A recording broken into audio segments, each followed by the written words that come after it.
안녕하세요. 손정원 기자입니다. 제가 오늘 430인데요. 4월 30일인데 제가 20년 전에 제가 94학번이거든요. 근데 20년 전에 오늘 과도관과 또 이게 참사례길에서 열심히 이렇게 좀 데모도 했던 그런 기억이 납니다. 사실 90년대 초중반에 이렇게 데모했다는 이렇게 뭐 시위하고 했다는 걸 믿을 수가 없을 수도 있는데 내일이 메이데이이기 때문에 노동절이기 때문에 저희 그때는 이제 많이 많이 거리에 나와서 많이 거리에 나와서 문제 그때 생각했던 문제를 많이 해결하려고 했던 것 같아요. 오늘 이 말씀을 드리는 이유는 오늘 제가 말씀을 드리는 이유가 이렇게 20년 전 말씀을 드리니까 20년 전 그때 제가 생각했던 문제 해결의 방식, 문제 해결을 어떻게 할 것인가 라는 것과 20년 후에 2015년, 1995년의 문제 해결은 여러분들의 선배들은 문제가 발생을 했을 때 내가 이게 정말 사회적인 문제다, 내가 이걸 문제를 해결해야겠다고 했을 때 거리로 나갔습니다. 또 거리로 나가서 돌을 던졌고 또 데모를 했고 시위를 했었고요. 근데 지금은 문제 해결을 어떻게 하느냐, 그것이 바로 앙트프리너십이고 지금 20년 후에 오늘 2015년 오늘 또 앞으로 4, 5년 후에 문제 해결을 어떻게 할 것인가에 대해서 한번 생각하는 시간이 됐으면 좋겠습니다. 민족고대 이제 일부러 달았고요. 시작하도록 하겠습니다. 박수로 시작하시죠. 제목을 4YFN으로 달아. 이게 무슨 뜻인지 아는 분 있으세요? 4YFN. 이 뭐냐면 4 years from now라는 그런 약자입니다. 그냥 만들어낸 단어이기도 한데요. 4 years from now는 지금부터 4년 후, 즉 올해도 다 갔다고 생각하고 2020년을 바라보는 그런 단어입니다. 여러분 2020년에 여러분 뭐 하고 계실 것 같아요? 어디 직업을, 이 중에 여러분들 많은 분들이 대기업에 입사를 할 수도 있고 또 창업을 할 수도 있고 여러분들 뭐 여전히 공부할 수도 있고 있을 것 같습니다. 어쨌든 4년 후는 옵니다. 여러분 4년 후는 오고요. 이 장면이 올해 1월 달에 CES라고 있어요. CES라고 라스베가스에서 하는 컨슈머 일렉트로닉 쇼라고 하는 가전 쇼인데 거기서 나온 실제 장면입니다. 그림이 아닙니다, 여러분. 여기 이게 F016라고 하는 벤츠에서 나온 자율운전 차예요. 사람이 없는 차가 무대에서 실제로 올라오고 있는 장면입니다. 이 장면 2020년에 상영화됩니다. 상영화돼서 거리를 돌아다닐 거고요. 2020년을 타겟으로 지금 돌아다니고 있고요. 실제로 한 대가 샌프란시스코에 돌아다니고 있습니다. 여기 나오는 장면은 그림이 아니라 사진이고요. 여기 나올 장면은 여러분들이 4년 후에 볼 장면입니다. 4 years from now, 굉장히 큰 변화가 있을 거라고 생각을 하고요. 실제로 그렇습니다. 1월 달에 CES가 있었습니다. 제가 CES 다녀왔고 5년 동안 계속 CES를 다니면서 취재하면서 많은 거를 느꼈습니다. 라스베가스고요. 여러분들이 졸업하면 CES를 많이 CES라는 단어를 많이 들을 것 같습니다. 라스베가스에서는 많은 가전들이 나오는 행사고 2월에는 모바일 월드 콩그레스라고 여러분들도 전공과 연관된 모바일 관련된 쇼죠. 그 전시회고 여기서 많은 또 이벤트들이 벌어집니다. 3월 달에는 세빗이라고 독일 하노버에서 하는 행사입니다. 세빗에서 이렇게 이 사람이 누구냐면요. 아시겠죠? 요즘에는 알리바바의 잭마 마윈이 기조연설을 하고 있습니다.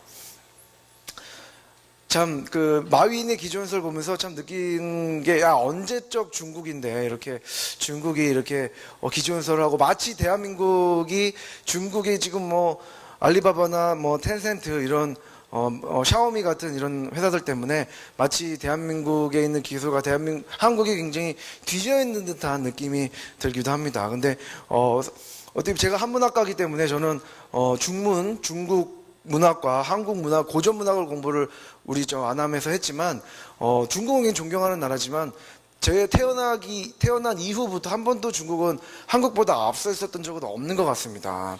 하지만 그 촌스러운 나라고요. 여전히 촌스럽습니다. 하지만 왜 이 중국이 우리보다 앞서 있는 거 아니야? 이거 중국이 우리보다 추격하는 거 아니야? 이런 굉장히 느낌이 들고 그런 기사를 제가 쓰고 있는데요. 이런 잭마 마윈 회장이 이렇게 하는 걸 보면서 여러분들이 앞으로 4 years from now에는 미국뿐만 아니라 중국인과 중국의 기술과도 경쟁해야 되는 여러분들은 굉장히 어려운 시기에 살고 있는 것 같습니다. 이런 1, 2, 3월 달에 전시회를 보면서 제가 느낀 게 있어요. 뭐냐면은 여러분들이 지금 개발하고 있고 여러분들이 공부하고 있는 기술, 테크놀로지라고 하는 것들이 있지 않습니까? 테크놀로지는 특징이 이런 것 같아요. 이게 뭔지 아세요, 여러분? 이게 가상현실 기기죠. VR, Virtual Reality, 가상현실 기기입니다. 여러분들이 개발하고 있고 공부하고 있는 기술들, 앞으로 많은 나올 기술들, 뭐 3D 프린터라든지, 뭐 드론도 있고요. 뭐 여러 가지, 뭐 VR, 뭐 여러 가지 기술들이 있죠. 5G, 뭐 이런 기술들이 있는데 신기술의 특징이 저는 이건 것 같아요. 이렇게 이런 것 같습니다. 이게 뭐냐? 저는 제가 생각하는 거는 신기술은 이렇게 경험을 한 사람들은 입이 벌어집니다. 이 아름다운 여성이 저는 얼굴 못 봤는데 어쨌든 아름다운 입을 벌리고 지금 뭐 하는 짓입니까 이게? 근데 굉장히 중요하지 않습니까? 근데 이거를 경험을 하면은 VR이 됐건 뭐 3D 프린터가 됐건 드론이 됐건 경험을 한 사람은 누가 나를 보고 막 입을 딱 벌립니다. 입 벌리면서 이렇게 그러면서 이분의 다음 행동은 뭐겠습니까? 옆에 있는 친구한테 너도 한번 써봐 라고 이제 얘기를 하겠죠. 왜냐하면 놀라운 경험이니까, 입 벌어질 경험이니까. 지금의 많은 기술들이 특징이 이렇게 입을 벌리게 하느냐 아니냐의 싸움인 것 같아요. 이 경험을 주느냐, 여러분들이 지금 공부하고 있는 것들이 앞으로 나올 기술들이 정말 입 벌어질 수 있는 경험을 주느냐 못 주느냐의 그런 싸움인 것 같습니다. 기술들의 특징이 그런 것 같아요. 한번 이 기술을 경험을 하면 빠져나가기 힘듭니다. 저도 VR 기기를 보면서 그런 느낌이 드는데 정말 대단하다라고 생각이 드는데 경험을 안 하는 사람들은 미친 거 아니야? 나 이런 거 안 써. 그런 얘기합니다. 이렇게 이걸 딱 보고 드는 생각이 뭐겠습니까? 여러분들은 그나마 이제 공대니까 경험하겠다고 하지만 대부분의 사람들은 아마 나 이거 안 써라고 할 겁니다. 어우 추해 이렇게 할 겁니다. 여러분들이 지금 개발하는 많은 것들이 사실상 다른 사람들한테 보면은 추하다라고 느낄 수가 있어요. 그런 거 뭐하러 써? 왜 하지 이런 거? 누가 산다고? 하지만 경험을 한 사람들은 이렇게 입 벌어지는 경험을 하게 해주고 많은 신기술들이 이렇게 벌어지고 있습니다. 그래서 지금은 경험 경제라는 말을 많이 쓰고 있습니다. Experience 이코노미라는 말을 쓸 정도로, 예를 들면 이게 뭐 커피 같은 경우는 이렇게 커피 원두를 커뮤니티라고 한다면 지금 많은 제품 아직까지 상업화 시대에 있지 않습니까? 많이 넘어갔지만 이렇게 커피 원두 봉지를 파는 이렇게 된다면 지금은 스타벅스를 파는, 그러면서 스타벅스에 가서 그 경험을 하고, 이 다음 단계 뭐겠습니까, 여러분? 이 스타벅스 다음 단계가 뭐겠습니까, 여러분? 커피 머신입니다. 왜냐하면 이렇게 커피를 스타벅스에서 경험을 하고 이거를 이제 똑같은 경험을 파는, 그래서 이제 커피 머신을 파는 단계까지 오지 않습니까? 이게 경험을 이제 제품을 파는 게 아니라, 지금 여러분 커피 머신을 왜 삽니까? 커피 머신 살 필요 뭐가 있어요? 커피 못 먹어서 죽나? 아닙니다. 그런 경험들을, 스타벅스에서 했던 경험들, 그런 내가 커피 전문점에 가서 했던 그런 여유로운 경험들을 내가 사기 위해서, 집에 놓기 위해서 커피 머신을 사고, 지금 커피 머신은 불친한 듯 팔리고 있습니다.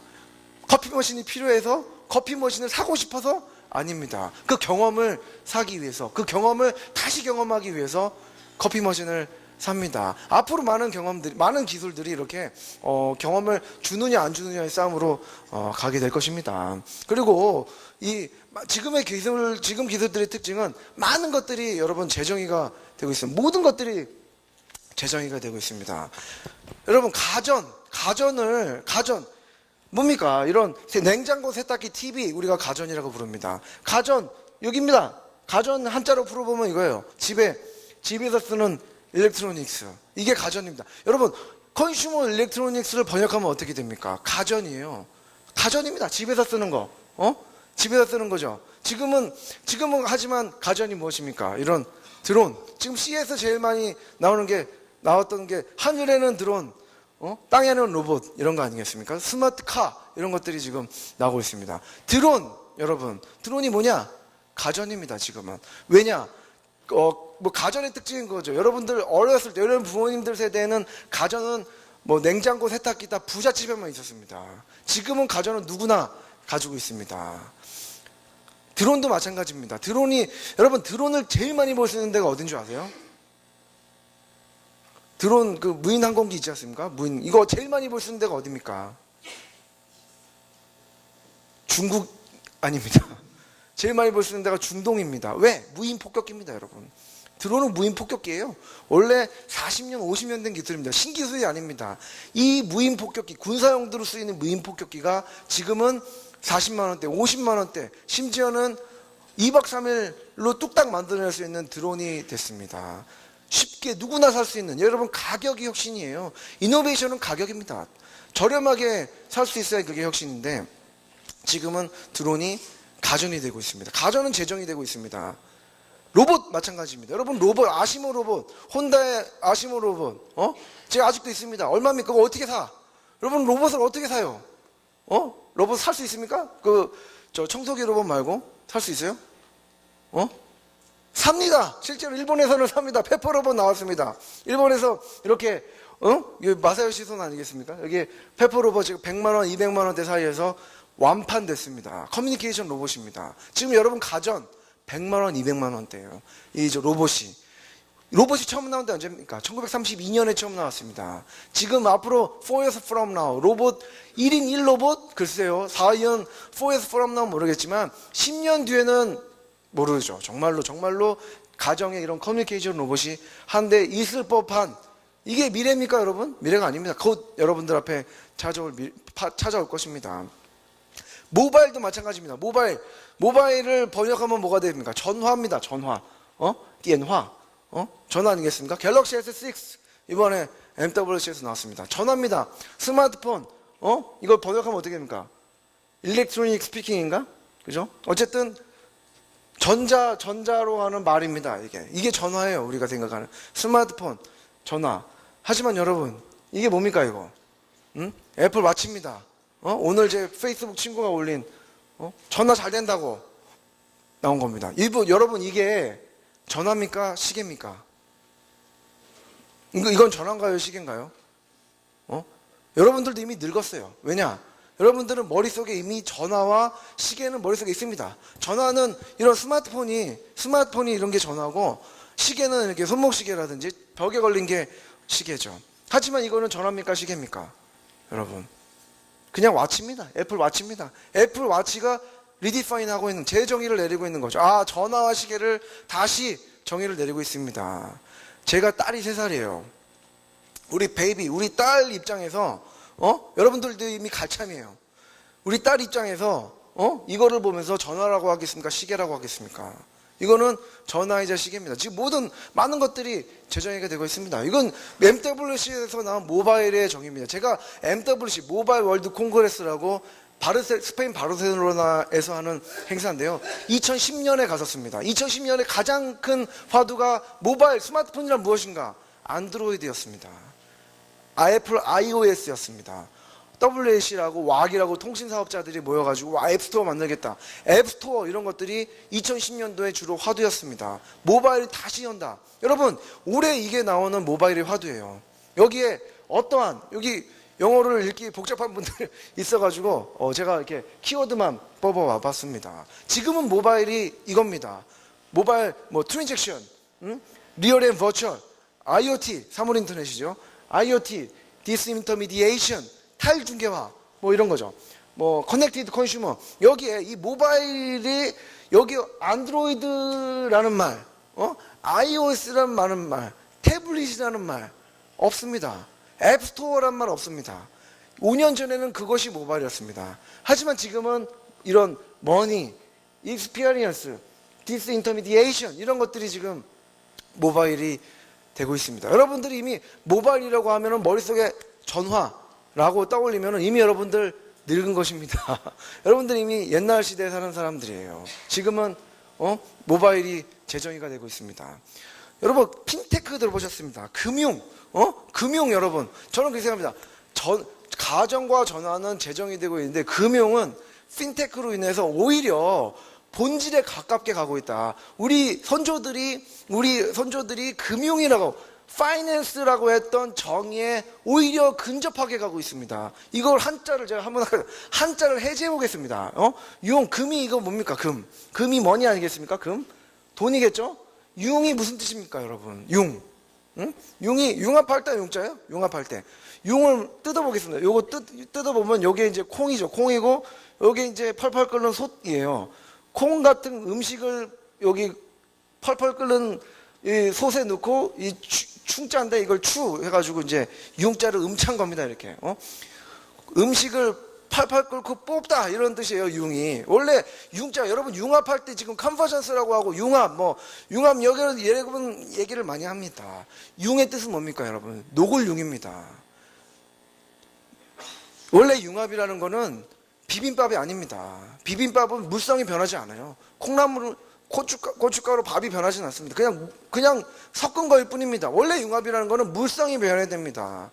아예 원래 있던 물성이 변해서 새로운 게 나오는 게 융합입니다. 어떻게 본다면 금융이라는 말에 원래부터 돈이라는 게 융합이 돼가지고 물성이 사라지는 핀테크 아니겠습니까?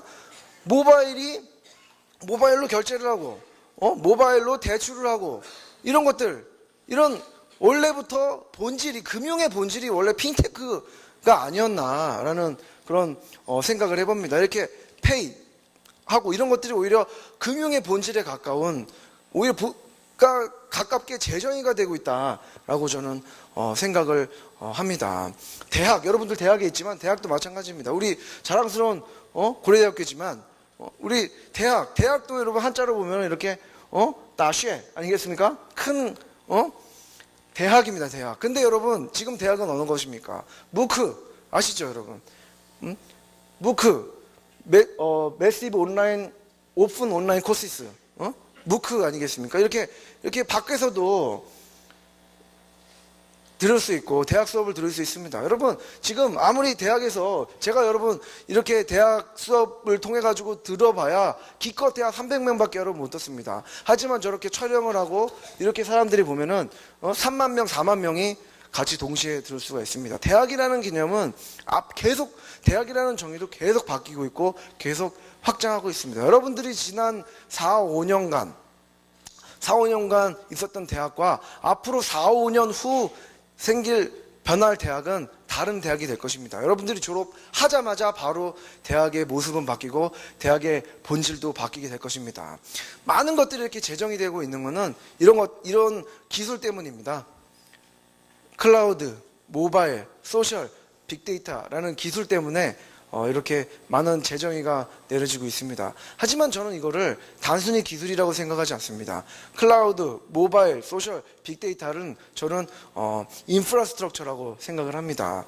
GPT라고 하는 인프라스트럭처입니다. 지금 여러분 인프라스트럭처는 무엇입니까?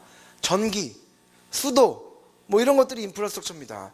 지금 인프라스트럭처는 무엇입니까? 인프라는 무엇입니까? 모바일, 클라우드, 소셜, 빅데이터 같은 것이 인프라스트럭처가 되고 있습니다. 인프라스트럭처의 특징은 뭐죠? 이렇게 한번 전기가 들어온 다음에 전기를 이거 꺼지고 촛불을 쓴다라고 하면 야 이거 불편해서 어떻게 살아? 촛불은 데모할 때나 쓰는 거지 라고 할 수 있을 것 같습니다. 지금의 인프라스트럭처는 이렇게 인프라스트럭처는 한번 경험하면 돌아가기 힘듭니다. 여러분 클라우드에 이렇게 자료를 왔다 갔다 하다가 어떤 교수님이 CD 구워와 이러면은 굉장히 이 교수님 왜 이러시지? 이렇게 할 수 있습니다. 그런 교수님만 많지는 않겠지만 어쨌든 그런 일들이 벌어질 수가 있습니다. 인프라스트럭처라는 걸 한번 경험하면 돌아가기 힘든 겁니다. 또 지금까지 인프라스트럭처는 누가 깔았습니까? 국가나 지자체에서 깔았습니다. 지금의 인프라스트럭처는 누가 깔고 있습니까? 미국에 있는 몇몇 기업들이 무료라는 비즈니스 모델로 전 세계를 상대로 인프라를 깔고 있습니다. 돌리기 힘든 그런 인프라스트럭처를 깔고 있습니다. 거기다가 더 재밌는 특징이 무엇입니까? 지금의 인프라스트럭처는 이렇게 하나로 클라우드, 모바일, 소셜, 빅데이터라는 인프라스트럭처는 동시에 한꺼번에 융합해서 물성을 해체시켜서 하나로 그냥 동시에 깔고 있습니다. 때문에 같은 해에서는 이런 예측을 했습니다. 2020년까지 모든 기업이 IT 기업이 될 것이다. 이런 예측을 했습니다. 이게 예측입니까? 저는 당연하지.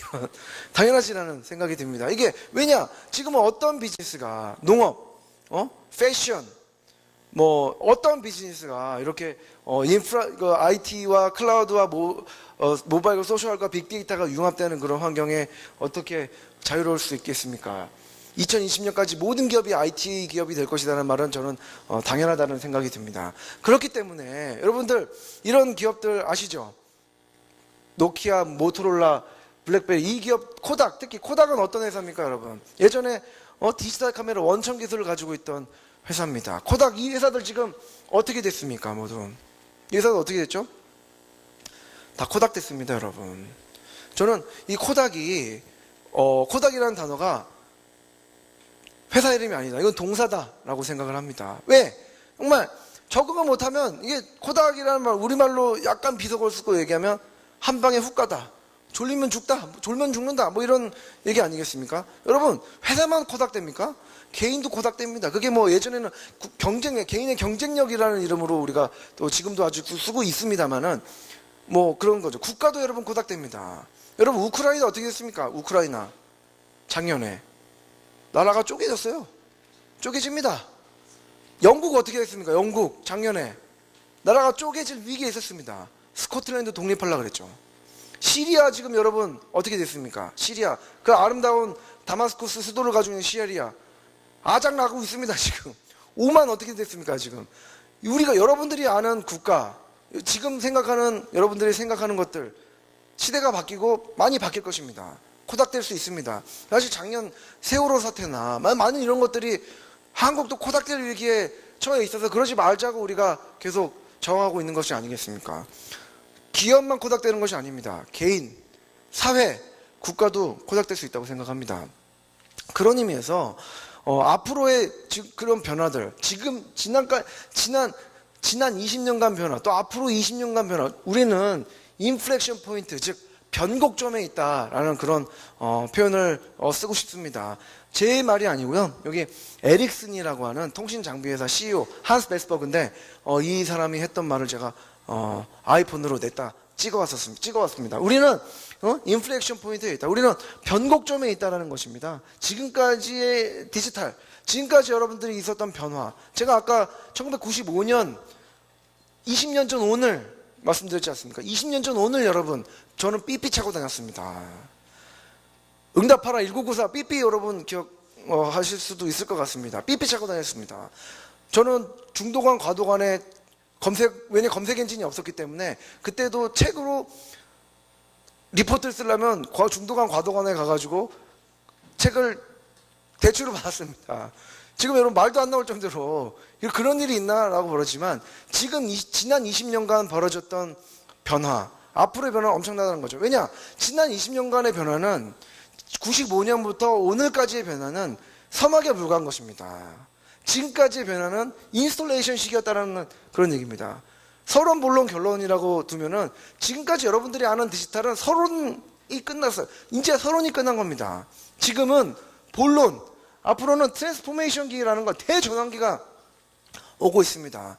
이 변화기, 진짜 변화기에 우리가 딱 요 시점에 있는 것이면 여기 올라가느냐 내려가느냐의 차이가 있겠죠. 이런 변화에 우리가 변곡점에 서 있고 지금 여러분들은 디지털이 바꿀 비즈니스와 디지털이 바꿀 세상에 본론 챕터 넘버 1, 1번 서론 넘버 1에 여러분들 지금 앉아있는 시기입니다. 앞으로도 본론입니다. 여러분들이 앞으로 20년간 본론이 펼쳐지게 될 것입니다. 엄청나게 많은 변화가 있을 것이며 오히려 이런 표현을 쓰는 사람도 있습니다. 지금까지 디지털 1%밖에 안 변한 것이다. 99%가 변화가 남았다라는 그런 표현도 씁니다. 앞으로는 결론은 어떻게 나올지 모르겠지만 여러분들이 죽을 때까지 결론이 안 내릴 수도 있습니다. 하지만 중요한 거는 지금 본격적인 디지털이 가져올 변화의 챕터 넘버 1이 서론은 끝나고 본론 챕터 넘버 1이 시작됐다. 이렇게 보시면 될 것 같습니다. 이런 기술의 변화만 있는 것이 아닙니다. 여러분 산업 구조도 변하고 있습니다. 지금 최대 산유국이 어디입니까, 여러분? 사우디라고 나와야 되는데 사우디가 아니고요. 지금 최대 산유국 어디입니까? 미국입니다, 여러분. 미국이 최대 산유국이에요. 지금 여러분 유가 얼마인지 아세요?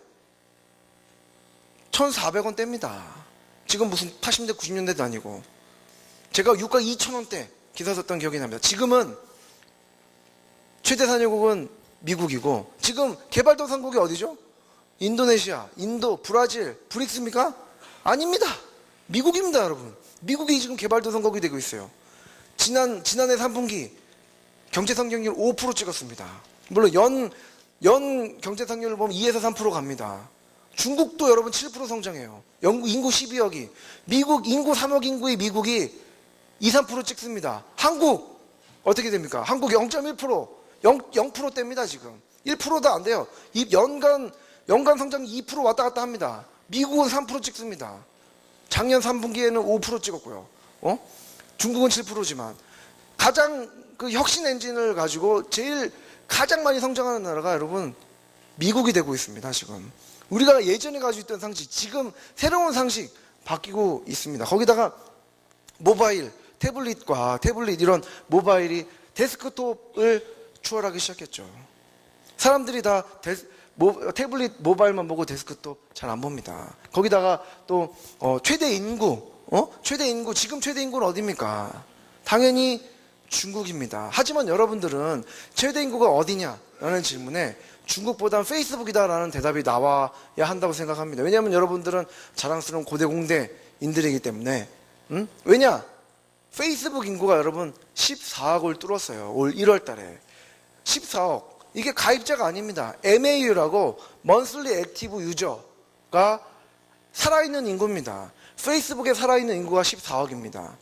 경제활동을 하는 인구, 중국인이라고 중국 경제활동으로 합니까? 아닙니다. 중국은 2, 3억 인구. 진짜 실제적으로 중산층은 그 동부에 있는 베이징과 샹하이, 그 밑에 션전까지 있는, 홍콩까지 있는 거기가 경제인구지. 내륙은 아직 사막이 많고 경제인구로 보진 않는 데가 많습니다. 페이스북에서 여러분들 라이크하고 동영상 올리고 사진 올리고 다 경제활동입니다. 이렇게 페이스북에서 경제활동을 하는 인구가 14억입니다. 이미 온라인이 오프라인을 추월하고 있습니다. 여러분들이 앞으로 어떻게 살아야 될지 잘 생각해 보셨으면 좋겠어요. 거기다가 더군다나 저처럼 제가 신문기자지만 신문과 매거진 아웃도어 광고보다 인터넷 광고가 지금 추월하고 있죠. 이렇게 보면은 지금은 거대한 골든크로스의 시기라고 저는 생각을 합니다. 이렇게 모바일이 데스크톱을 추월하고 또 온라인이 오프라인을 추월하는 그런 지금은 거대한 골든크로스. 여러분들 이게 변곡점이라는 게 딴 얘기가 아니에요. 여러분들 지금 온라인과 오프라인이 바뀐, 옛날 상식과 새로운 상식이 바뀐 골든크로스의 시기에 여러분들 지금 있는 것입니다. 여기서 그냥 올라가느냐 내려가느냐 거기에 지금 선택했는 거죠. 그거는 개인이게 될 것이며 사회이며 국가이며 모든 나라들이 다 이런 골든크로스의 순간에 있습니다. 실제로 여러분 이게 뭐 장난 아니에요. 모든 것들이 다 변하고 있어요. 여러분 서울시가 지금 지하철료가 300원 올리려고 해요. 왠지 아세요? 왠지 아세요? 적자기 때문에 만성 적자긴 하지. 여러분 지하철에 광고가 안 팔립니다. 지하철 광고 성형외과 광고밖에 없어요. 아니면 정말 뭐 지방자치단체나 서울시 그거 광고가 안 팔립니다. 왜 안 팔립니까? 사람들이 다 이것만 보고 있어요. 모바일만 스마트폰 보고 거기서 하고 있기 때문에 지하철 광고가 안 팔려요. 적자 본다고 300원 올리기로 했습니다. 모바일 우리가 하루 종일 모바일로 보고 있고 모바일 온리라고 하죠. 모바일로 여러분들 수업도 듣고 출석 체크도 하고 모바일로 많은 것들이 검색도 하고 정보도 찾고 친구들하고 거기서 정보를 공유하고 만나고 이런 경제활동들이 모바일에서 벌어지고 있는 것들이 많은 변화를 불러일으키고 있습니다. 그것뿐일까요? 이게 매일경제 4월 1일자 기자입니다. 제가 매일경제 있지만 4월 1일자에 현장 경기 진단을 했습니다. 경기 지금 안 좋긴 하죠. 경기 진단을 매경 우리 데스크가 우리 회사에서 그런 얘기를 경기 진단을 해보자. 경기 진단하면 어디로 갑니까? 백화점에 갑니다. 백화점에 가면 어떻게 됩니까? 이렇게 지금 죽을 맛이에요. 지금 한국 경제가. 한국 경제 죽을 맛입니다. 한국 경제 지금 뭐 얼어붙은 소비, 백화점 대형마트 매출 곤두박질, 식당 미용실, 술집부터 죽을 맛, 이거 보면은 대한민국은 죽을 맛입니다, 진짜로. IMF 저리 가라예요. 우리 죽을 맛이에요. 하지만 여러분 모바일로 가보세요. 모바일. 똑같이 모바일로 보면은 우리는 이 경기 진단, 백화점, 경기 진단을 백화점에서 하면 마이너스입니다. 하지만 이렇게 온 모바일로 보면은 125% 성장했어요. 하우. 여러분 너무 좋아요. 모바일로 보면 이렇게 좋은 경기가 없어요. 이 시점 모바일로 옮기면 이 대한민국은 정말 호경기입니다. 이렇게 좋은 오히려 경쟁 상대가 없어요. 모바일로 보면 이게 지금 125% 성장합니다. 근데 경기의 관점을 백화점으로 보면 죽을 맛입니다. 대한민국 이미 끝났어요. 거기 그 관점으로 보면. 하지만 모바일 온라인으로 보면 지금 난립니다. 이렇게 좋은 경기가 없어요. 여러분들 관점을 어디다 놓느냐에 따라서 대한민국 경기와 또 앞으로 무엇을 할 것인가가 달라집니다. 이렇게 기술과 산업 구조가 변하고 있죠. 더 큰 변화가 있습니다, 여러분. 무엇입니까?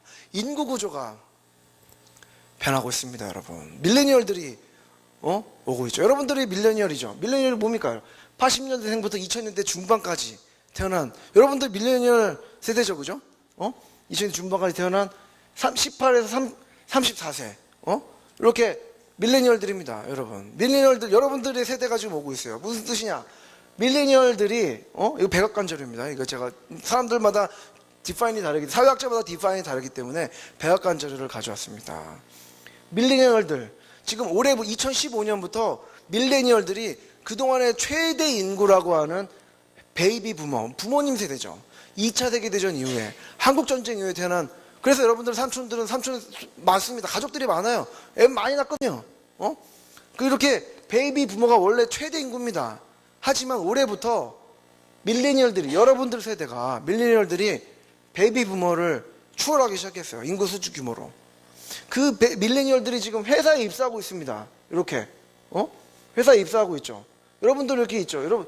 이게 밀레니얼들 특징이 뭐예요? 여러분들 특징이 뭐예요? 디지털 아니겠습니까? 어릴 때 게임한다고 맞고, 지금도 카톡 맨날 이게 방에서 한다고, 혼나고, 그럼에도 불구하고 기어이 게임하겠다며, 기어이 이렇게 디지털로 익숙해도 이 밀레니얼들의 제일 큰, 여러 가지 특징이 있겠지만, 제일 큰 특징 중에 하나가 디지털이라는 걸 빼고는 여러분들의 세대를 규정할 수가 없습니다. 이 밀레니얼들이 지금 오고 있죠. 이분들이 지금 일로 오고 있어요, 일로. 사일런트 제너레이션. 우리 청와대에 많은 계시는 분들. 이분들은 지금 아웃 직전입니다. 여러분들 지금 오고 있어요, 이렇게. 여러분들이 지금 회사에 들어오고 있으며, 여러분들 세대가 지금 회사에 입사했죠. 여러분들 세대가 주력 소비자가 되고 있습니다. 지금. 이게 오게 돼 있습니다, 이렇게. 지금 앞으로의 변화, 이게 변화입니까, 여러분? 이게 미래인가요? 당연하지. 당연한 거 아니겠습니까? 변화는 당연한 겁니다, 이제. 여러분들 세대가 오고 있죠. 그렇기 때문에 존 체인버스 회장은 시스코라는 기업의 회장인데 이렇게 얘기했습니다. 앞으로 10년 내에 40%만이 살아남을 것이다라는 겁니다. 무슨 뜻이냐? 60%는 사라집니다. 여러분들이 지금 가고 싶어하는 회사 10년 내에 60%는 사라져요.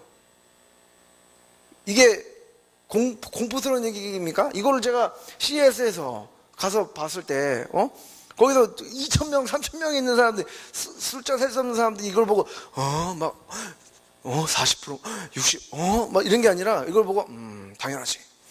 당연하지 이렇게 얘기를 합니다. 이거는 이 변화는 예를 들어 아까 말씀드렸죠. 노키아 사라졌습니다. 이름은 있죠. 하지만 존재하지 않습니다. 이름은 있으나 존재감은 없는 투명인과 같은 회사가 노키아, 모토로라 회사 존재합니다. 레노버에 팔렸어요. 하지만 존재감은 없습니다. 블랙베리 회사는 존재합니다. 하지만 존재감이 없죠. 모바일 시장 점유율 1.8%입니다. 지금 그런 회사들, 그렇게 큰 회사가 M&A 되면서 사라졌습니다. 의미 있는 모습으로, 그런 뜻입니다. 의미 있는 모습으로 살아남은 회사는 40%에 불과합니다. 여러분들이 지금 그렇게 가고 싶어 하는 대한민국이나 외국에 있는 대기업들이 혹시나 살아남을 수 있는 회사인지는 who knows? 모릅니다, 정말로. 앞으로 여러분들이 맞이할 10년, 4년 후, 10년 후의 변화란 거는 여러분들 그동안의 과거로, 그동안에 여러분들 배웠던 걸로 앞으로의 미래를 쉽사리 예측할 수가 없습니다. 여러분들이 가고 싶어하는 회사, 여러분들이 갖고 싶어하는 직업, 여러분들이 되고 싶어하는 모습 자신 있어요? 자신 있습니까? 변합니다. 바뀝니다. 여러분들 취업하자마자 회사가 흔들립니다. 그럴 수도 있어요. 많은 것들은 재정의가 될 것입니다. 많은 것들이 변할 수밖에 없습니다. 과거로 미래를 판단하는 것은 바보 같은 짓입니다. 여러분들 4 years from now, 지금의 여러분들 시계를 2020년으로 놔보세요. 지금 2015년 지금은 여러분들이 앉아있는 2015년 4월 30일 430은 과거입니다. 그렇지 않아요? 2020년에서 지금 보세요. 여러분들 지금 과거입니다. 앞으로의 4, 5년은 여러분들 과거를 사는 거예요. 미래를 사는 것이 아니라. 왜냐? 2020년은 오게 돼 있습니다. 변화는 찾아오고 있고 여러분들은 그 한가운데 있을 것입니다. 앞으로는 여러분 미래를 사는 게 아니에요. 과거를 사는 겁니다. 왜냐? 거기서 그 진짜 미래를 만들어 갈 것이냐? 남들이, 선배들이 만들어 놓은 과거를 답습할 것이냐? 그것이 이제 여러분들의 선택에 달려 있는 거죠. 그런 의미에서 지금의 또 기술 변화가 얼마나 더 올 것인지 말씀드리고 싶습니다. 이건 조금 더 디테일하게 기술에 대해서 말씀을 드리면 IoT 중요합니다. 사물인터넷 들어보셨을 것입니다. IoT 지금은 저는 더 중요해요. IoT 여러분들 지금 학교 수업 시간에도 배우고 아마 기사라도 많이 봤을 것 같아요. IoT보다 저는 IoT 하면은 내가 IoT 내가 그렇다고 내가 센서 IoT가 뜬다 그러면 내가 센서 회사에 들어가야 되나? 아니면 IoT에 뭐 소프트웨어 엔지니어를 설계를 해야 되나? IoT 하면 내가 뭘 해야 되지? 창업을 해볼까? 많은 고민이 들 수도 있을 것 같습니다. 이게 뜬다고 하니까 실제로 뜨죠. 실제로 IoT는 모든 것이 될 것입니다. IoE라고 인터넷 오브 에브리띵이 될 것입니다. 하지만 그 관점으로 그렇게 싱스, 사물인터넷 시장의 가장 작은 게 싱스 시장입니다. 사물인터넷에서 제일 작은 게 사물인터넷입니다. 엄청나게 변하게 될 것입니다. 그런 의미에서 IoTize라는 시각, 즉 IoT화하다라는 시각으로 보면은 정말 많은 것들이 우리 기회가 펼쳐질 것 같습니다. 예를 들면 이런 겁니다. 보일러. 지금 린나이에서 와이파이 보일러를 내놨어요. 옛날에 보일러는 여러분 뭐 했습니까? 거꾸로 타는 보일러. 2번 타요, 3번 타요. 2번 타는 보일러, 3번 타는 보일러로 홍보를 하고 그렇게 제품을 내놨습니다. 지금은 여러분 연결돼요. 연결되는 제품으로 연결되어가 지금은 포인트입니다. 연결되지 않은 보일러를 연결되게끔 만드는 IoTize죠. 어떻게 보면은 전동 칫솔, 여러분, 전동 칫솔 지금 스마트 전동 칫솔, 여기 연결돼요. 블루투스로 연결돼 가지고 여러분들 양치 아무리 해도 이빨이 썩죠. 왠지 아시죠? 구석구석 안 하니까. 맨날 해도 썩습니다. 이는 왜? 이는 이렇게 천천히 이렇게 잘 닦아야 되는데, 맨날 해도, 이가 안 닦고, 이를 안 닦아서 안 되는 건 아닙니다. 잘 안 닦이니, 그러니까 구석구석 안 닦으니까. 이게 해결해 줍니다, 이게. 이게 앱으로 볼 수 있어요. 어디 닦았는지. 몇 번 닦았는지, 몇 시간 닦았는지. 알고 있다고 합니다. 19만 원. 이렇게. 이렇게, 이런 제품들. 앞으로는, 잘 닦여요가 아닙니다. 연결돼요. 당신이 몇 번 닦았어요. 이런 걸로 IoTize화 하는 걸로 바뀝니다. 더군다나 여러분들 이거는 제가 가져온 건데 여러분들 또 중요한 게 무엇입니까? 여러분들 IoT 하면서 고민이 이게 IoT가 도대체 내가 뭘 해야 되느냐? 많은 기업들이 고민입니다. 중요한 거는 뭐냐면 이 오케스트레이션 이슈가 발생을 할 것입니다. 이거를 누군가 여러분 지금도 음악회 가면은 이게 다 바이올린, 첼로, 음악 관현악기, 현악기 뭐 다 소음입니다. 이 지휘자가 딱 올라오기 전에는 소음이에요. 이게 듣기 힘듭니다. 하지만 지휘자가 딱 올라오는 순간 음악이 됩니다. 아주 아름다운 음악이 되고 이 전체 호흡을 다 사로잡을 음악이 나옵니다. 지금도 IoT도 마찬가지인 것 같아요. 많은 것들이 소음입니다. 많은 소음들이 나오고 있습니다. 지휘자가 누가 될 것이냐? 애플은 내가 할 거다. 구글 아니다. 내가 할 거다. 삼성전자 나도 하겠다. LG 나 할걸? 이러면서 계속 자기가 지휘하겠다. SK텔레콤 나도 하나 좀 해보자.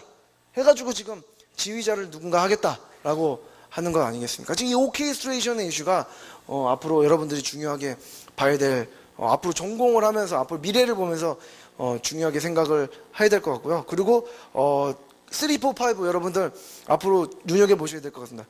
3, 4, 5 3, 4, 5가 뭐냐면 이렇게 3D 3D TV처럼 눈을 현혹하는 것이 아니라 3D 카메라, 그 다음에 3D 프린터, 뭐 이런 것들, 그 다음에 4K 영화, 콘텐츠는 다 4K로 전송이 될 것입니다. 4K 영화와 뭐 4K 음악, 뭐 이런 것들.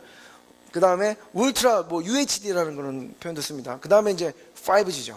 이런 전송이 5G로 1000배 밴드위스와 또 이제 LTE 와이파이가 하나가 되는 또 이런 그냥 3, 4, 5가 앞으로 중요한 이슈가 될 것 같고, 저는 이 와중에서도 하나 예측을 한다면 이제 스마트폰 이제 카메라가 이제 2개 달릴 것 같아요. 이제 요 앞에. 지금은 아직까지 여러분 스마트폰은 진화가 이제 시작에 불과해요. 왜냐면 이 그래도 아무리 카메라가 어제 G4 나오지 않습니까? 아무리 카메라가 좋아도 그냥 2D잖아요. 2D입니다. 근데 이 카메라가 2개 달리죠. 카메라 2개 달리면 이제 3D로 캡처가 되고 짠 누르면 3D 프린터로 나오는 여러분들 이렇게 3D 프린터로 찍어서 나오는 그런 일이 벌어질 수도 있습니다. 이런 전송을 이제 5G로 하게 되겠죠. 이런 3, 4, 5가 중요하다고 생각하고, 이걸 합치면은 저는 VR이 될 수 있다라고 생각을 합니다. 저는 사람마다 예측은 다 다르고 뭐 보는 시각마다 다 다를 수 있겠지만 저는 VR을 굉장히 가능성을 높게 평가하고 있습니다. VR이 앞으로 많은 거를 바꿀 것 같아요, 실제로. 그래서 아까 이제 경험의 시각으로 보면 더 말할 것도 없고요. VR 여러분들도 앞으로 여러분들 전공 입장에서 제일 관심을 가져야 할 기술 중에 하나가 VR이라고 생각을 합니다. 게임과 영화는 하나가 될 것입니다. 교육 콘텐츠도 아마 많이 바뀌게 될 것입니다. TV의 모습도 많이 바뀔 거라고 보는데요. VR 때문에 많이 바뀔 수 있다고 생각을 합니다. 그렇게 생각하고 있는 와중에 올해 1월달에 오늘은 또 마이크로소프트에서 빌드라는 컨퍼런스를 했고요. 올해 연초에 마이크로소프트에서 윈도우 10을 내놨습니다. 윈도우 10. 여러분 윈도우 7, 윈도우 PC 많이 쓰시고 있지 않습니까? 윈도우 10 올해 나옵니다. 윈도우 10 발표 장면입니다, 여러분. 윈도우 10이에요 하면서 하고 있는 것 같은데, 여기서 이런 홀로렌즈를 착용하면서 이렇게 윈도우 10이에요 이렇게 하고 있습니다. 이게 뭐 하는 짓입니까, 이게 지금? 이게 지금 이거 아름답습니까? 이게 보면 나 이거 찾고 싶어? 아닙니다. 하지만 이 사람들 좀 좋아 죽으려고 그럽니다, 이렇게. 왜냐? 이걸 차면 이런 게 나오거든요, 이렇게. 이런 게 나와요. 홀로렌즈라고 해가지고 이렇게 차면 이렇게 가상현실이 나옵니다. 가상현실 나와가지고 이거는 진강이죠. 진강현실 나와가지고 이렇게 여기 스카이프 찍으면 뭐가 됩니까? 스카이프 앞에 화면에 나오고 있잖아요. 외국에 있는 친구가 휙 뜹니다, 이렇게 하면서 헬로우 막 이러면서 아니면 미국에 있는 뭐 지인들 이렇게 나와가서 통화가 됩니다. 이렇게 소셜 네트워크 나오고, 게임도 그냥 게임 이게 뭐 어떻게 되겠습니까? 게임으로 실제로 하면서 그러니까 이렇게 이게 여러분 게임하는 장면이에요. 이게 지금 이게 프로젝트 모피어스라고 소니 겁니다. 이 게임하고 있는 거에 사람 또 좋아 죽으려 그래요. 이게 이러고 게임하고 있습니다. 앞으로 이게 지금 어벤져스 2 나왔잖아요. 아마 어벤져스 5, 6 정도 되면은 개봉을 여기다 할 것 같아요. 저는 여기다가 여기 개봉도 하고 개봉을 여기다 하면서 게임도 하고, 난 헐크야 뭐 이러면서 나는 아이언맨이야 이러면서 이제 뭐 그런 것도 앞으로 나오지 않을까. 여러분 게임과 영화의 경계는 VR로 인해서 사라질 수 있다고 생각이 듭니다. 이런 익스피리언스 리얼리티를 주고 그런 개발을 여러분들이 많이 해야 되고 관심을 가져왔으면 좋겠고요. 그리고 이제 웨어러블 또 IoT, IOX라고 저는 표현을 합니다. IOX가 많이 화두가 될 거라고 생각을 합니다. IOX는 인터넷 오브 X입니다, 여러분. 인터넷 오브 X, 예를 들면 이겁니다. 인터넷 오브 낚시입니다. 이거는 뭐냐면 무슨 아이디어냐면, 낚시를 하면 왜 고기를 기다리지? 고기를 모으면 될 거 아니야? 해가지고 그 물에다가 이거 디퍼라는 걸 넣으면 고기가 모입니다, 이렇게. 그리고 몇 번 이렇게 올라가나 이런 인터넷 오브 낚시. 이건 뭡니까? 인터넷 오브 축구공. 공이 얼마나 튀었고 누가 이걸 트래핑을 했고 몇 번 헤딩을 했고 측정이 됩니다. 축구할 때 축구가 다 과학이 되겠죠. 데이터가 무궁무진하게 축구 경기 한 번 할 때마다 여러분 그동안 한 나라에서 쌓았던 데이터보다 더 많은 양의 데이터가 축구 경기 한 게임으로 데이터가 쏟아질 겁니다. 아마 축구 역사상 FA 역사상 그동안 쌓았던 모든 데이터보다 축구 경기 한 경기에 나온 데이터가 더 많을 것입니다. IOX 인터넷 오브 축구공 같은 기술 때문입니다. 거기다가 이거는 뭐냐? 인터넷 오브 벨트입니다. 그래서 왜냐면 저녁 때 밥 먹으면 배부르잖아요. 배 나오잖아요. 그래서 이거 두루룩 울려가지고 그만 먹어 뭐 이런 할 수 있는 그런 거 나올 수 있을 것 같습니다. 그리고 여기는 인터넷 오브 척추. 그래서 여기 뒤에다가 이렇게 딱 차면은 얼마나 걸음걸이가 직립보행인지 아니면 이렇게 꾸부정하고 다니는지 이렇게 측정할 수 있는 그런 제품이 나오고 있고요. 이 인터넷 오브 양말 여성분들 발 차지 않습니까? 발 차고 이제 남자들 뜨거운데 이런 거 다 식혀주고 말려주고 온 가족이 나눠서 신고 뭐 이런 이거 여기는 인터넷 오브 개밥통 왜냐면 이제 여성들 혼자 사는 여성들이나 집에 개밥 주기가 제일 스트레스잖아요. 스마트폰을 띡 누르면 개밥이 누르륵 나오는 이런 인터넷 오브 개밥통입니다. 인터넷 오브 미싱 뭐 이런 것도 있습니다.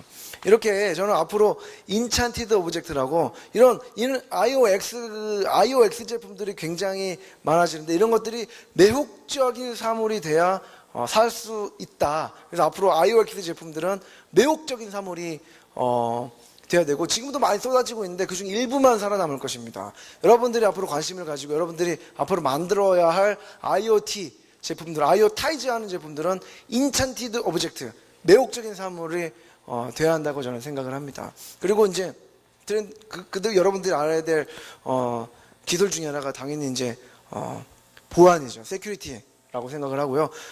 이 IOX는 인터넷 오브 해킹하고 똑같습니다. 그래서 존 챔버스 회장이 또 나왔는데 존 챔버스 회장은 이건 다보스 포럼에서 이런 얘기했습니다. 세계에는 두 가지 회사만 존재한다. 하나는 해킹 당한 회사, 또 하나는 해킹 당했으나 모르는 회사. 이게 두 가지 회사만 존재할 것이다라고 얘기를 했죠. 그만큼 해킹이 굉장히 일상화될 것이다라는 식이고요. 그리고 이제 데이터죠. 사실 빅데이터라는 거는 여러분들이 생각하는 것보다 더 큰 잠재력이 있고 엄청난 것이기 때문에 여러분들은 빅데이터에 대해서 여러분들이 사실 빅데이터 전문가가 되지 않으면 앞으로 여러분들 연봉이 그렇게 오르지 못할 거예요. 저는 감히 그렇게 예측을 해봅니다. 여러분들 빅데이터를 이게 딜링하지 못하고 파이썬이나 아니면 그런 하둡 이런 기술들에 대해서 이제 체화하지 못하면은 여러분들 그거 한 기술자와 엔지니어와 그렇지 않은 엔지니어의 연봉 차이는 2배 이상 날 것입니다. 여러분들은 빅데이터라는 거는 유행어가 아니고 여러분들이 반드시 내재화 시켜야 될 반드시 아는 정도가 아니라 여러분들이 다 코딩을 할 수 있어야 되는 것 중에 하나가 이 빅데이터고 왜냐하면 빅데이터가 이제 데이터 이즈 뉴 오일이라고 이렇게 데이터가 새로운 석유가 되기도 하고 새로운 화폐가 되기도 합니다. 이런 것 때문에 데이터 때문에 여러분들 B2C라고 많이 들어보셨을 겁니다. 커스터머한테 직접 팔고 B2B, B2C라고 얘기를 합니다. 이제는 C2B가 될 겁니다. 커스터머 투 비즈니스. 왜냐? 커스터머에서 나오는 모바일 클라우드 소셜 빅데이터에서 생성하는 그 많은 테크놀로지들이 나와서 이거를 기반으로 해서 제품으로 생산하는 C2B가 B2C가 아니라 C2B가 됩니다. 이제는 당연합니다. 이렇게 잘하는 회사가 어느 회사입니까? 자라 같은 회사, H&M 이런 회사, SPA 브랜드, 패션 비즈니스, C2B를 통해서 완전히 그 패션 비즈니스를 완전히 평정을 했습니다. 왜냐? 예전에 패션 비즈니스는 지금도 마찬가지지만 봄 상품을 겨울에 찍습니다. 그러니까 사람들 유행이 얼마나 많이 바뀌는데 봄 상품을 겨울에 찍고 여름 상품 봄에 찍습니다. 지금 패션 업계는 지금 여름 상품 찍고 있죠. 가을 상품 준비하고 있죠. 하지만 SPA 브랜드는 3월에 팔 제품을 2월에 팔고 4월에 팔 제품을 3월에 만듭니다. 바로바로 만들어서 바로바로 공급하죠. 왜냐? 이게 빅데이터가 있기 때문에 사람들 취향을 바로바로 반영해서 바로바로 바꿉니다. C2B, 이게 이제 새로운 용어입니까? 미래입니까 이게? 저는 당연하지 라는 생각이 듭니다. 이렇게 이런 변화에서 우리가 중요한 거는 제가 뭐 기술의 변화, 또 산업 구조의 변화, 인구 구조의 변화, 그걸로 인한 큰 정말 변곡점에 우리가 있으며, 지금은 디지털 혁명의 1.0이 끝나고 2.0 새로운 디지털 혁명의 그 변곡점에 있다라고 제가 말씀을 드렸습니다. 중요한 거는 여기서 그렇다면 so what? 우리가 무엇을 해야 될 것이냐? 그렇다고 그러면 나는 뭐 어떻게 하지? 나는 뭐 어떻게 해야 돼? 라는 그런 질문이나 그런 생각이 들어야 한다고 생각을 합니다. 이런 와중에 저는 오히려 내가 무엇을 전공하고 내가 앞으로 뭐 먹고 살지? 여러분, 앞으로 내가 대학원, 여기 대학원생들이 또 대부분이고 학부생들도 있을 수도 있고, 여러분들 가장 큰 고민이 내가 앞으로 뭐 먹고 살지? 가 아니겠습니까? 나 진로 어떻게 하지? 뭘 전공해야 되지? 무슨 회사에 가야 되지? 제일 큰 고민이죠. 앞으로도 큰 고민입니다. 여러분들, 하지만 고민의 방향을 바꿔야 됩니다. 뭐 먹고 살지?가 아니라 어떻게 먹고 살지? 왜 먹고 살지? How, why를 바꿔야 됩니다. How와 why. How, why? 그걸로 바꿔야 됩니다. What? 여러분, 내가 뭐 먹고 살지? 이건 나만 고민 안 해도 돼요. 남들이 고민해 줍니다. 검색하면 나와요. 미래 직업들, 추천도 해줍니다. 특히나, 뭘 해라, 많아요. What? 여러분들이 무엇을 개발하고 무엇을 할 것인가는 널려 있습니다. 더군다나 카피가 가능합니다. 내가 아이디어를 내는 순간 금방 베껴요. 또 내가 뭘 하겠다는 순간 금방 베낍니다. What은 디지털 시대에 제로가 되고, 가면 갈수록 한계 비용은 제로가 되고, What은 컨트롤 C, 컨트롤 V가 됩니다. 무한 복제가 됩니다. 그것도 공짜로 복제가 됩니다. 심지어 하드웨어 만들어 중국에서는 사람이 복제를 합니다. 통으로 공장에서 컨트롤 C, 컨트롤 V 합니다. 하지만 뭐 먹고 살지보다 어떻게 먹고 살지, 어떻게 할 것이냐, 내가 왜 이걸 하고 있냐 라는 관점을 바꾸면 앞으로 할 걸 무궁무진 맞습니다. 왜냐? How는 베낄 수가 없습니다. What은 베낄 수 있지만 How와 Why는 오직 나만이 가지고 있는 것이며, 오직 우리 회사만 가지고 있는 것이며, 오직 우리 학교만 가지고 있는 그야말로 노하우입니다. 베낄 수가 없습니다. 그렇기 때문에 문화가 굉장히 중요한 것입니다. 여러분들 갈 회사도 내가 뭐 먹고 살지보다 이 회사의 기업 문화, 이 회사가 어떤 비전을 가지고 있느냐, 어떤 문제를 해결하려고 하느냐를 관점으로 보면은 여러분들 갈 땐 널려 있어요. 지금 대기업도 연봉 안 오릅니다. 스타트업 같은 데 만약에 가가지고 거기서 내가 제대로 간다면 연봉이 완전히 부자가 될 수도 있고, 내가 세상을 바꿀 수가 있죠. 관점을 바꾸면 새로운 세계가 나한테 들어오게 돼 있습니다. 누굽니까 이게, 여러분? 스티브 잡스가 애플 창업할 때가 몇 년입니까, 여러분? 20대입니다. 그가 20대 때 애플을 창업을 했습니다. 레리 페이지, 세르게이 브린, 저 다 봤습니다, 이런 사람들. 레리 페이지, 세르게이 브린, 몇 살에 구글을 창업했습니까? 이런 지금 28살에 대학원생 때, 스탠퍼드 대학원생 때 구글을 창업을 했습니다, 여러분. 얘 몇 년생인 줄 아세요? 얘해서 미안한데, 어쨌든, 이 친구 막 적어보고 몇 년생입니까? 84년생이에요? 31입니다, 이 친구. 이제 30대 진입했습니다, 이제 20대 아니에요. 30대 진입했습니다. 여러분들, 우리 제가 존경하는 정말, HP죠. 휴렛 앤 패커드. 이분들이 사실 실리콘밸리를 만든, 원조죠. 사실 HP에서 나온 지금의 실리콘밸리 HP, 휴렛 앤 패커드. 예를 들면, 게러지에서, 그 창고에서 창업을 하고, 그 다음에 기업 문화가 중요하다고 하고, 직원 복지에 많이 신경을 쓰고, 오직 개발자들이 천국으로 만든 실리콘밸리는 사실 이 휴렛 앤 패커드에서 나왔습니다. 이분들 창업할 때가 28입니다, 여러분. 26입니다. 휴렛 패커드가 HP를 창업한 게. 여러분들 나이와 그렇게 다르지 않습니다. 여기서, 왔다 갔다 하시겠죠, 여러분들. 제가 나이는 정확히 모르겠지만, 여러분들 나이 때에, 이런 회사를 창업해서 지금 어마무시한 지금, 영향력을 끼치고 있습니다. 제가 이분도 굉장히 좋아하죠. 이분 롭 로이드, 롭 노이스, 저 인텔 창업 하셨고, 또 30대에 그 이제 8인의 배신자 해가지고 나와서 페어차일드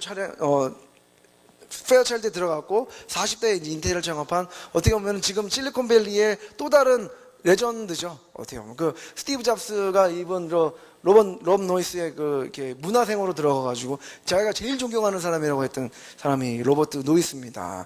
지금의 인텔을 만들었고, 이 회사도 이분도 20대에 뛰어들어서 30대에 페어차일드라고 40대 인텔을 창업을 했습니다. 여러분들 지금 바로 여러분들 나이거나 앞으로 한 4 years from now거나 이 시기에 이 사람들은 결단을 내리고 뭔가 자기의 업을 만들었습니다. 물론 이때도 페어차일드라는 회사가 있었고 거기 들어가고 했고, 기존에 있던 회사도 있었습니다. 뭐 말 만드는 회사도 있었고 뭐 자동차 만드는 회사도 있었습니다. 이분들은 하지만 뛰어들어가지고 IBM도 이때 있었죠. 굉장히 IBM 100년 넘은 회사니까. 스티브 잡스 같은 경우는 내가 퍼스널 컴퓨터를 제정해야겠다. 퍼스널 PC, 퍼스널 컴퓨터. 그때 메인프레임이었죠. IBM. 이걸 제정해야겠다. 퍼스널 PC를 내가 만든 거 아니겠습니까? 스티브 잡스가. 구글도 마찬가지죠. 검색 엔진. 당시에 야후 있었어요. 알타비스타 있었습니다. 당시에. 더군다나 라이코스 같은 것도 잘하고 있었죠. 에스크닷컴이라고도 있었습니다. 이거는 검색 엔진이 아니다. 검색 엔진을 리디파인하게 제정해야겠다. 구글을 만들었습니다. 나이 26, 27, 28살. 여러분들 나이 비슷한 나이에 다 이렇게 창업을 했죠. 레리 앨리슨, 오라클의 레리 앨리슨도 33살에, 여러분, 맞나? 33살에 오라클을 창업을 했습니다.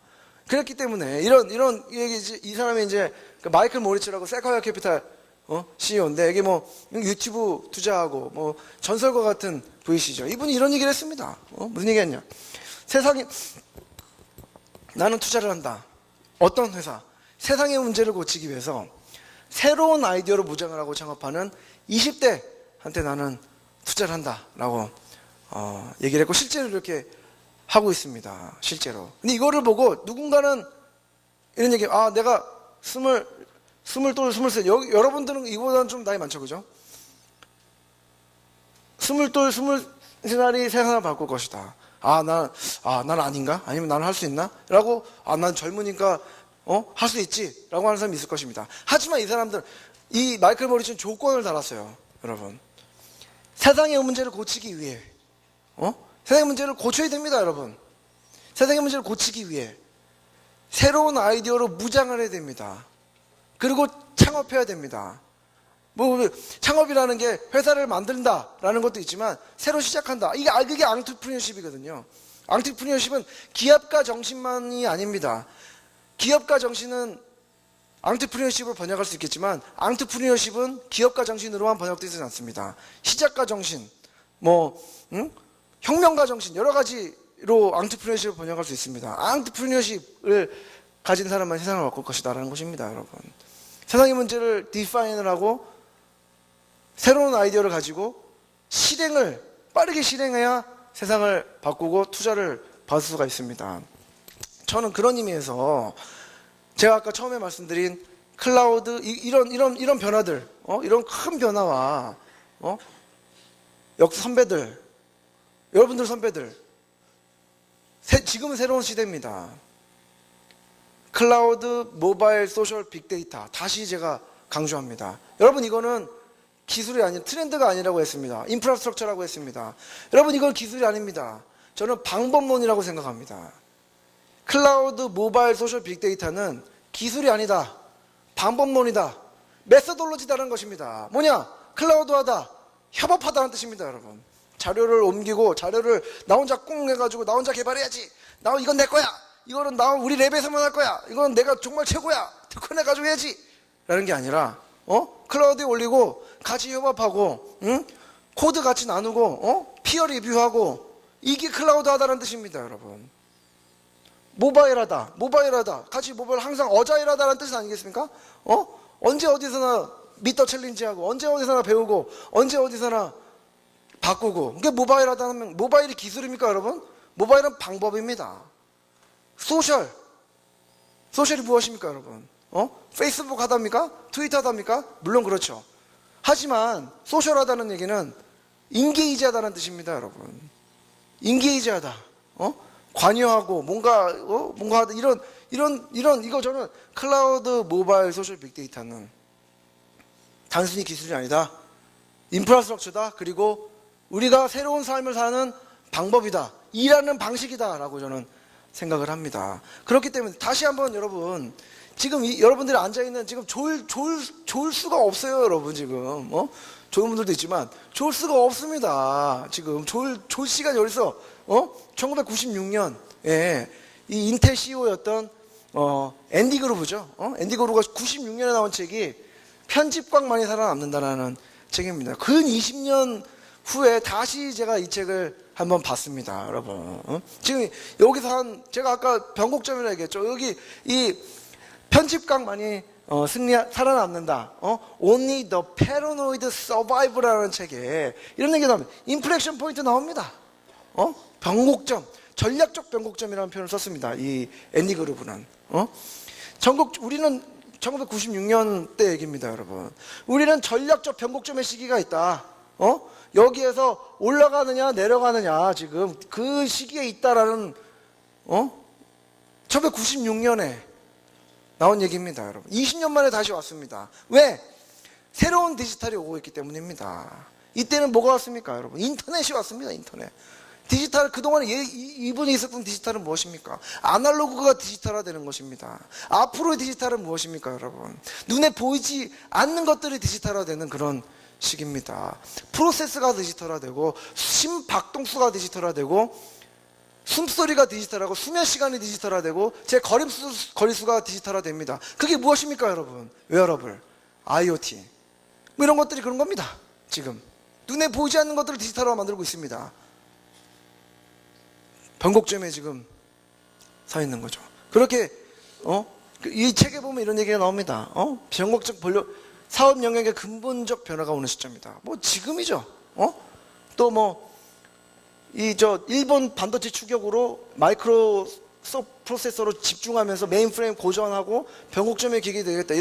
이런 역사에 대해서 얘기합니다. 인텔이 원래 메모리 만들던 회사였어요. CPU가 아니라. 이렇게 그 10년이 넘는 기간에 실험을 한 끝에 CPU라는 걸로 넘어갔습니다. 우리의 주력 분야가 아니었다. 개발을 멈추지 않았다. 이런 얘기 나오지 않습니까? 20년 전입니다, 이게. 지금 뚱뚱뚱뚱 하는 인텔이 20년 전에 이런 전략적 변곡점에서 자기네들 선택을 한 거죠. 그리고 패러노이드, 이게 미친놈이란 뜻이 아니라 항상 긴장하고 항상 이렇게 얼라타고 이런 그런 회사, 그런 사람들만이 살아남는다. 이게 물론 스티브 잡스도 좋은 상사는 아니지 않습니까? 이런 것만이 살아남는다, 이런 얘기입니다. 그런 의미에서 네 가지 저는 말씀을 앞으로 여러분들이 가져야 될 태도는 플랫폼 사고 좋습니다. 플랫폼 전략 좋습니다. 하지만 그것은 다시 한번 강조하지만 카피 앤 페이스트가 가능합니다. 여러분들이 가져야 할 것은 플랫폼 태도입니다. 에티튜드. 에티튜드가 정말 중요합니다. 에티튜드가 모든 것입니다. 태도가 정말 중요해요. 왜냐, 여러분, 생각해 보세요. 아니 진짜 애플은 무슨 태도가 있습니까? 정말 멋있지 않습니까, 애플은? 애플 멋진 형이죠. 코쟁이. 멋진 형. 잡스 형. 우리가 언제 형 했어? 우리 맨날 사석에서 잡스 형 얘기합니다. 친한 것처럼. 왜? 잡스랑은 아니지. 애플 아이폰 뭔가 멋있는 것 같고, 뭐 이런 거 아니겠습니까? 안드로이드, 여러분 지메일 쓰시죠? 지메일 디자인이 그 디자인입니까? 지메일 왜 그렇게 험불하게 만들어 놨어요? 왜 그렇게 디자인이 아니지? 구글이 세계 최고의 디자이너를 뽑을 만한 돈이었습니까? 능력이었습니까? 최고 디자이너를 뽑아도 그냥 그 따위로 만들죠. 왜 그렇게 됩니까? 불쌍해 보이라고. 구글은 항상 험불하게 불쌍해 보이라고. 아주 불쌍한 동생. 내가 뭔가 엔지니어 입장에서 뭔가 고쳐주고 싶고, 뭔가 이렇게 어루만져 주고 싶고, 그런 태도를 가지고 있습니다. 하지만 우리나라 많은 대기업들 태도가 어떻습니까? 플랫폼 회사를 지향하죠. S사, L사, L텔레콤, K텔레콤, 모든 회사들이 다 플랫폼을 지향합니다. 하지만 아무도 안 가. 왜 거기 그 생태계로 안 갑니다. 왜? 뭔가 뛰어들면은 뺏길 것 같고, 뭔가 거기 같이 하면은 소송당할 것 같고, 뭔가 같이 하면은 딴 그룹과 못할 것 같고, 이런 태도가 글러먹었어요.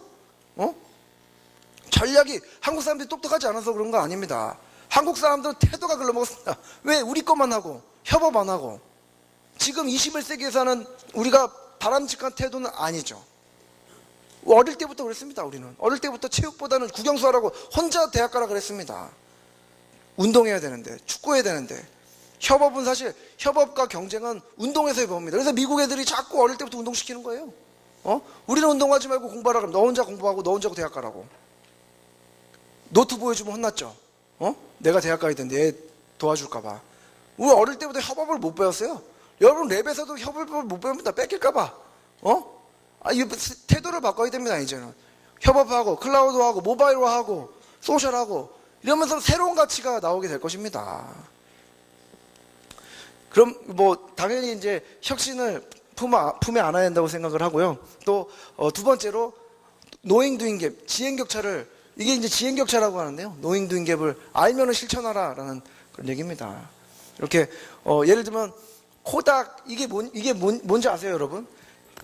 1975년에 나왔던 세계 최초의 디지털 카메라입니다. 누가 개발했습니까? 코닥이 개발했습니다, 여러분. 이거는 무엇입니까? 20년보다 훨씬 전에 나온 세계 최초의 DSLR입니다, 여러분. 이게 지금과 비슷하죠? DSLR, 세계 최초의 DSLR이에요. 누가 만들었습니까? 코닥이 만들었습니다, 코닥. 니콘 렌즈를 한 코닥 바디, 코닥 기술로 만든 니콘 렌즈. 니콘이 알아가지고 이거 디카 회사라고 되겠죠? 만든 세계 최초의 DSLR입니다. 아니, 디지털을 이렇게, 디지털을 알아놨는데 왜 코닥이 코닥 됐습니까, 여러분? 알았는데 실천을 못했어요. 디지털 가야 된다는 거 알았습니다. 하지만 실행을 못했죠. 실패를 들어했습니다. 앙트프리너십이 없었습니다, 사실은. 그래서 우리가 알면 실천해야 된다. 지행 격차를 줄이는 것이 앞으로의 굉장히 중요한 관건이 될 것입니다. 그리고 우리가 잘 못하는 것 중에 이제 그러죠. 사람에 투자를 하지 못하고 장비와 건물에 많이 투자하지 않습니까? 좀 더 사람에 투자해야 된다고 생각을 하고요. 더군다나 다양성이 굉장히 중요합니다. 여러분들 아무리 똑똑하고 뭐 고대 이게 있지만 분들 그래도 이제 여성분들이 그나마 우리 좀 많은데 그나마 여러분도 한국인들 아니겠습니까? 여기 있는 사람도 한국인이에요. 우리가 아무리 발버둥 쳐도 한국인들 앞에서 한국인들밖에 없습니다. 미국이나 중국 가면 외국인들도 굉장히 많죠, 사실은.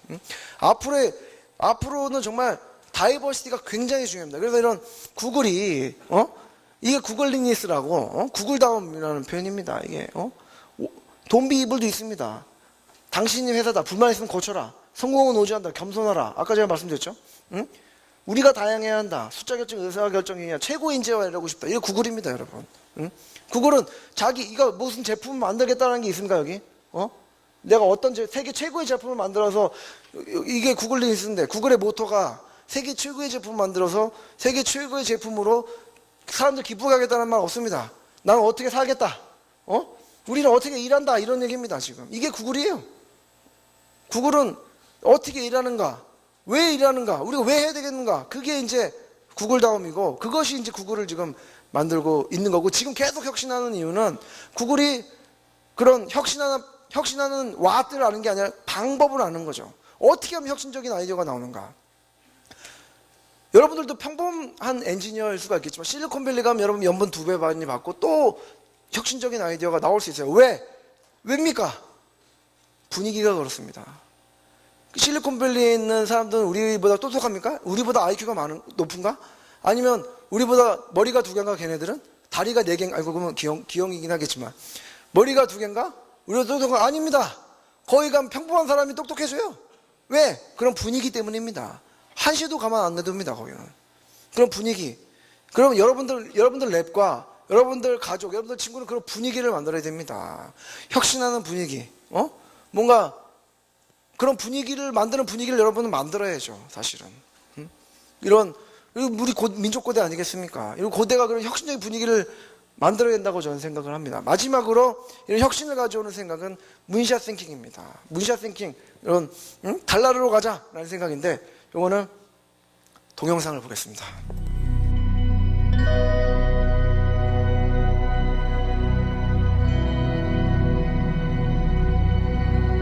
The actual moonshot is wonderful, inspirational, poetic, beautiful, involved great technical challenges, genuine heroism. It brought the world together. But think about the Polynesian islander on the dugout canoe, deciding one day they were going to go that way. No one had ever been that way before. No one even knew if there was anything that way before. It was amazing, and it changed the world.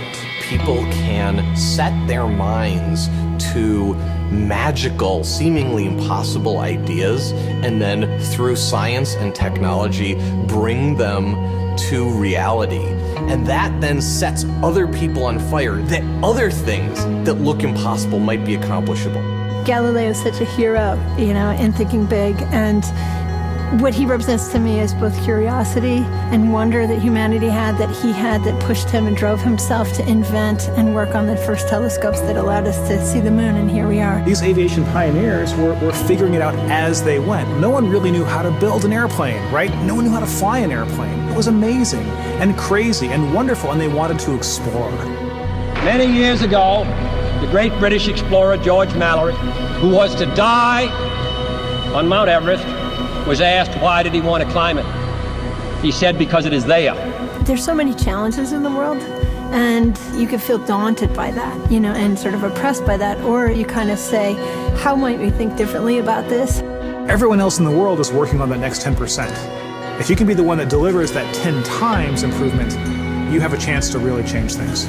If you want cars to run at 50 miles per gallon, fine, you can retool your car a little bit. But if I tell you it has to run on a gallon of gas for 500 miles, you have to start over. You need a lot of courage in this work, and you need a lot of persistence. One of the things that's really critical is not only having the courage to keep trying every day or thinking big, even if you don't really 100% believe it's possible, like you might think this might be possible, have the courage to try. That's how the greatest things have happened. You don't spend your time being bothered that you can't teleport from here to Japan, because there's a part of you that thinks it's impossible. Moonshot thinking is choosing to be bothered by that. We choose to go to the moon in this decade and do the other things, not because they are easy, but because they are hard. Humanity's progress has been a series of amazing, audacious things, from the very small and personal up to the great, big, and grand. And we are a species of moonshots. And to me, that's like the really amazing, poetic, and inspirational thing. I think our ambitions are a glass ceiling on what we can accomplish. When you find your passion, you're unstoppable. You can make amazing things happen. It's been true through all of history. I believe in the human spirit, and I believe that there are always going to be crazy people who will get out of bed one morning and say, you know what? I think I can build a space elevator, and let's go and do it. But I think that if we become afraid to take these great big risks, we stop inspiring people. We stop achieving things. And the biggest nightmare scenario is that we won't have what it takes to solve the really big challenges. When Kennedy said that we would put a man on the moon, it's about the fact that he said, we don't know how to do this yet, and we're gonna do it anyway. And that sends chills up everybody's spine. Because if that happens, what couldn't we do? 여러분들이 가장 가지고 있어야 될 생각 중에 하나가 이렇게 문샷 싱킹 아닌가 싶습니다. 제일 어려울 때 누가 하는 거에 방해받지 말고 계속 이렇게 문샷해서 10배 혁신하는, 10%보다 10배 혁신하는, 100배 혁신하는 새로운 사고의 틀을 바꾸는 게 제일 중요하고, 여러분들 공대생들에게 제일 필요한 것들 하나가 문샷 싱킹이 아닐까 생각을 합니다. 예, 감사합니다.